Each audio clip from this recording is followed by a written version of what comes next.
welcome to Reading with Nana, and hello to my returning friends. Christmas is a special time for a lot of people for a lot of reasons. The story that I'm going to read is called Grandmother's Christmas Story, a true Quechan Indian story. On Christmas Eve, the whole family gathered together. The Christmas tree was bright with popcorn strings and a star cut from a tin can. Presents were scattered under the tree. We could hardly wait to open them. Grandmother finally arrived. She sat down in the rocking chair next to the black wood stove that heated our adobe house. Calling all the children to come sit near her, Grandmother began to tell her story.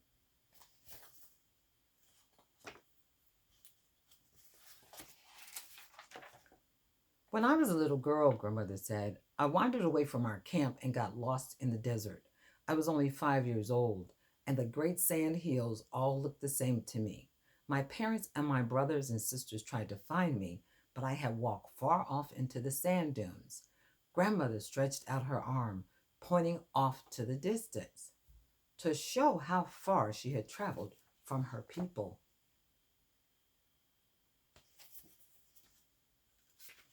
Grandmother paused for a moment, looking at the faces of the children sitting at her feet. They had forgotten their presence for the moment. Even the grown ups were listening to Grandmother's story. She had never told this story before. Our family remained quiet, waiting for Grandmother to continue her story. Only the sound of the popping and crackling fire broke the silence.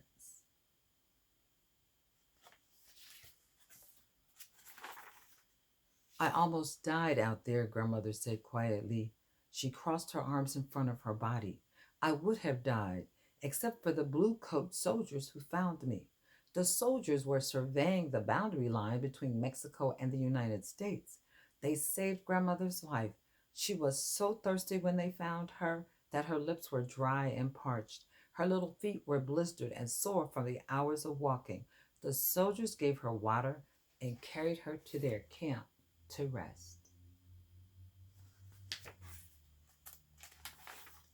Grandmother knew that she had our full attention. She leaned back in the chair and rocked a few times before she continued with her story. She was taken to a white tent and was so tired she must have slept for hours. When she finally woke up, a yellow haired soldier was sitting beside her. I will never forget his face, Grandmother said. He looked so worried, and I knew he was worrying about me. He was a very nice man. A smile crossed Grandmother's old face. Yellow Hair had handed her a comb and a mirror so that she could clean up. I had never seen a mirror before, Grandmother laughed. I was so excited I started to giggle, and Yellow Hair laughed with me. How I loved to run that comb through my hair.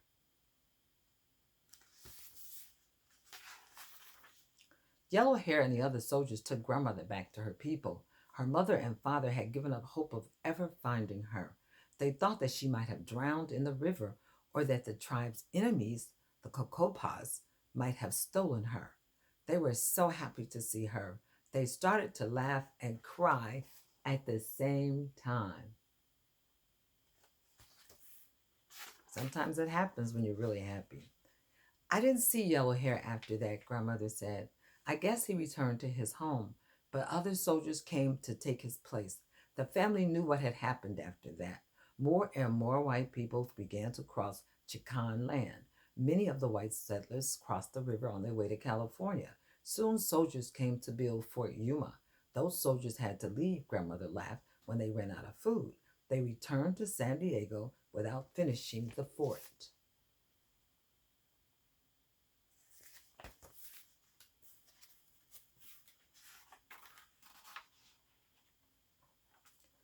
The look on Grandmother's face changed. The soldiers left Fort Yuma only a few years after Yellow Hair found me. Many Kachans were happy to see the soldiers leave their land. They did not like the white people, and they were angry because of the way the soldiers and other white people treated them.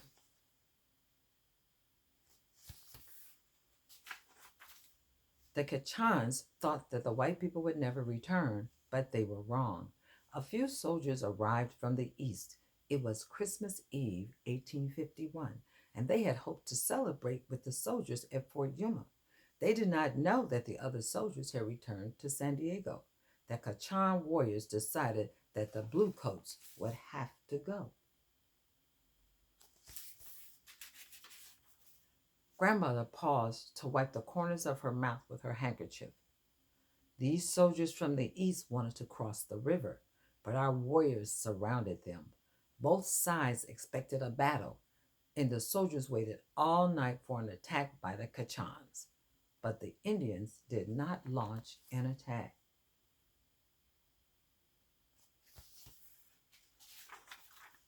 It was Christmas morning when the war chief ordered his men to move forward. Grandmother leaned forward in her chair, resting her elbows on her knees. My mother and younger brother and I watched as the men prepared to attack the Bluecoats. We were close enough to watch the white soldiers as they prepared for the battle.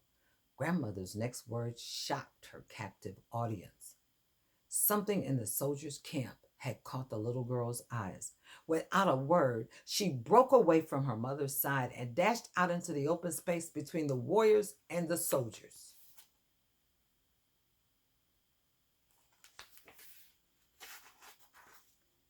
Grandmother had called to the chief as loudly as she could.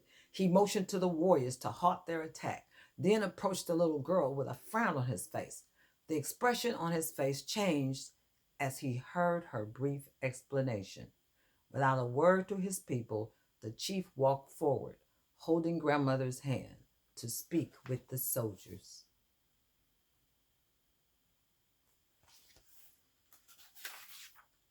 Grandmother was able to understand the conversation between the Kachan chief and the leader of the soldiers. They spoke to each other in Spanish. The chief asked the yellow-haired soldier if he had ever been in Chakan territory before. The soldier nodded and said that he had been in an area before, about 5 years earlier. The war chief placed his hand on the soldier's shoulder. Turning to the warriors, he announced that these white men were friends.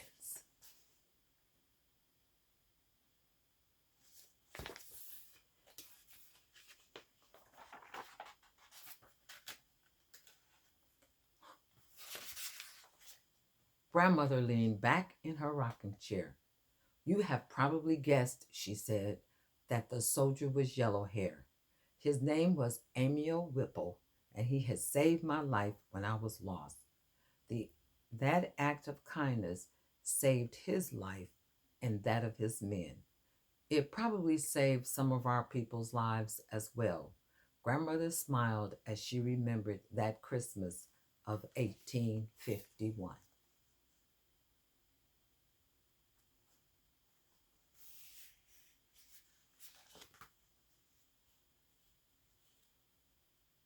Stories about Christmas, stories about kindness, stories about memories.